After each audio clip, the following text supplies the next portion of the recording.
حضرت یونس علیہ السلام عراق کے شہر نینوا میں پیدا ہوئے۔ اس شہر والوں کے لیے آپ کو اللہ تعالیٰ نے نبوت عطا فرمائی۔ آپ کا زمانہ حضرت موسیٰ علیہ السلام کی وفات کے تقریباً 800 سال کے بعد کا ہے۔ نینوا کے باشندے بہت دولت مند تھے، اللہ تعالیٰ سے سرکشی پر اتر آئے۔ مطلب یہ کہ ایسی سبھی بیماریاں ان میں پیدا ہو گئیں۔ نبوت ملنے پر آپ نے قوم کو شرک سے روکا، اس کی برائیاں ان کے سامنے بیان فرمائیں، مگر آپ کی قوم سدھرنے کی بجائے شرک کی دلدل میں اور زیادہ دھنستی چلی گئی۔ آپ نے تبلیغ کی مگر قوم نے آپ کی بات نہ مانی اور آپ کی دشمن بن گئی۔ نینوا کی آبادی 1 لاکھ سے کچھ زیادہ لوگوں پر مشتمل تھی۔ آپ قوم کو سمجھاتے رہے، شرک سے روکتے رہے، مگر قوم نہ مانی، آپ کا مذاق اڑانے لگی۔ اس کے باوجود بھی آپ انہیں تبلیغ کرتے رہے۔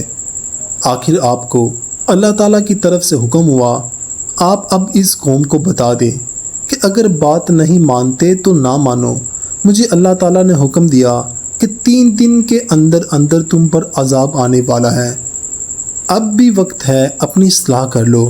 حضرت یونس علیہ السلام کی قوم نے جب آپ کی زبان مبارک سے عذاب کی بات سنی تو ان میں ہلچل مچ گئی۔ آپس میں کہنے لگے کہ ہم سے پہلے قوم لوط اور قوم سمود وغیرہ کو ان کے انبیاء نے اللہ کے عذاب سے ڈرایا تھا تو وہ قومیں ہلاک کر دی گئیں۔ یونس علیہ السلام کی زندگی ہمارے سامنے ہے، انہوں نے کبھی جھوٹ نہیں بولا، اب کیا کیا جائے؟ آخر انہوں نے طے کیا کہ یونس علیہ السلام کو آج رات دیکھو، یہ یہی رہتے ہیں یا پھر چلے جاتے ہیں۔ اگر شہر چھوڑ کر چلے جاتے تو سمجھ لو عذاب آئے گا۔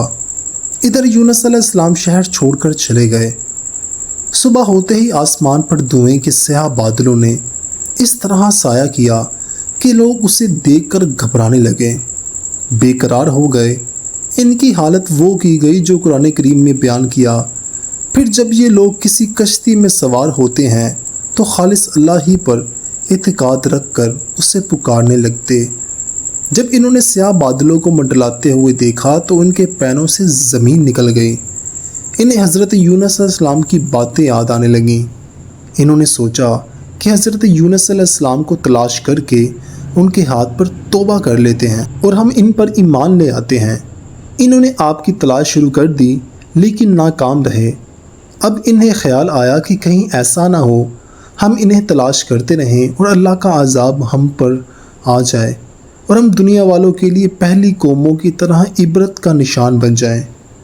یہ سوچ کر پوری قوم اپنے جانوروں تک کو ساتھ لے کر ہر میدان میں چلی گئیں، یہاں تک کہ ماؤں نے اپنے دودھ پیتے بچوں کو اپنے ساتھ الگ کر لیا تاکہ وہ بھی روئیں اور چلائیں، اللہ تعالیٰ کو ان پر رحم آ جائے اور انہیں اپنے گناہوں کی معافی مل جائے۔ اس حالت میں انہوں نے توبہ کرنی شروع کی اور کہنے لگے، اے ہمارے رب، حضرت یونس علیہ السلام ہمارے پاس آپ کا جو پیغام لے کر آئے تھے، ہم اس پر دل اور جان سے ایمان لاتے ہیں۔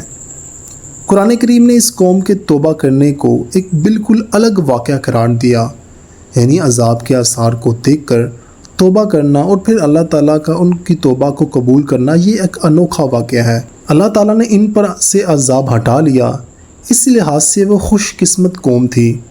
ان سے پہلے کسی علاقے کے لوگ ایسے نہیں تھے جنہوں نے عذاب کو دیکھ کر توبہ کی ہو۔